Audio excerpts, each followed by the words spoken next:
An eventful 2021 in education. The sector had to cope under the constraints of a pandemic. Schools reopening for the year had to be postponed by 2 weeks due to rising COVID-19 cases. By mid-February, the show had to go on. However, while the school bells rang for most learners, some pupils had to wait a little longer to see a classroom. Over 25,000 learners were without schools by the beginning of the first term. There are still more than 16,117 learners that are still awaiting spaces. As the months went by, school attendance remained on a rotational basis, thus creating an even bigger gap between the haves and the have-nots. By winter 2021, the effects of COVID were difficult to ignore, with basic education admitting that things were not okay. The sector is very unstable, especially because of the differentiated timetabling. It's difficult to keep things together.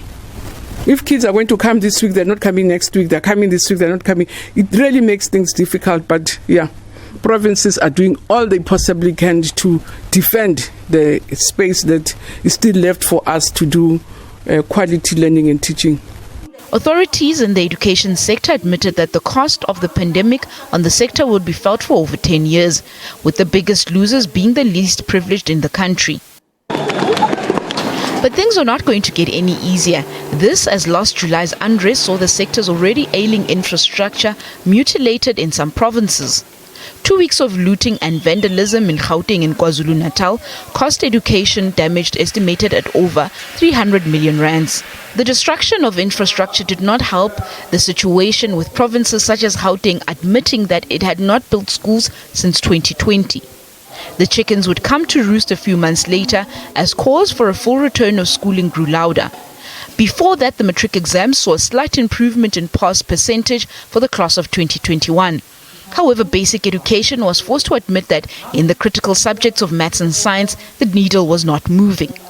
The needle is not moving in maths and science, and that's what is really concerning us. So what we have decided is to, as much as we have decided that we have to go and strengthen our foundations for learning, make sure that we strengthen your foundation phase or intermediate phase in order to get results there and get more learners. The other concerning factor is that schools to get, or even parents to pass, they discourage learners from taking maths and science. So it is an area of major concerns.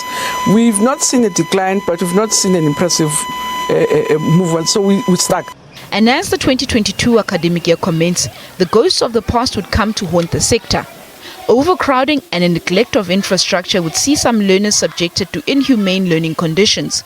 But many in the sector stand hopeful that the President would come to the rescue of South African learners in his 2022 State of the Nation address. We are hoping that the President, through the State of the Nation address, will renew the commitment of the governing party to place education as an apex priority. We are saying that this should happen both in theory and in practice. One of the issues that we want to raise quite sharply is the infrastructure inequality gap that exists between the schools that have and the schools that do not have. We are saying that if education will indeed be utilized as a very potent tool to transform our society, it needs to be funded. The impression that is always given is that education, the sector, receives the biggest slice of the fiscus. However, in reality, what provinces also are beginning to show us is that their budgets, their provincial budgets for education have somehow stagnated, which means that they cannot even be in a position to respond to the demand that is required right now.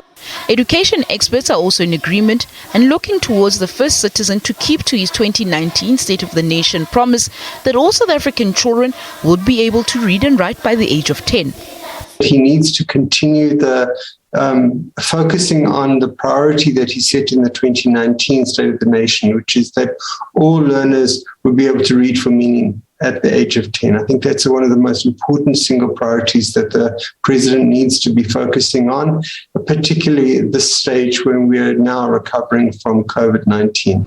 Other stakeholders in education want to see bread and butter issues being addressed by the presidential speech. We are being impoverished every day. And certainly we would like to see something positive being done within the public service. And when it comes to remuneration, the public servants have not received a salary increase for the last 2 years. As the country inches closer to the President's SONA speech, the country waits with bated breath to hear where the desperate education needs will be placed on the pecking order. Matlako Komane, SABC News, Johannesburg.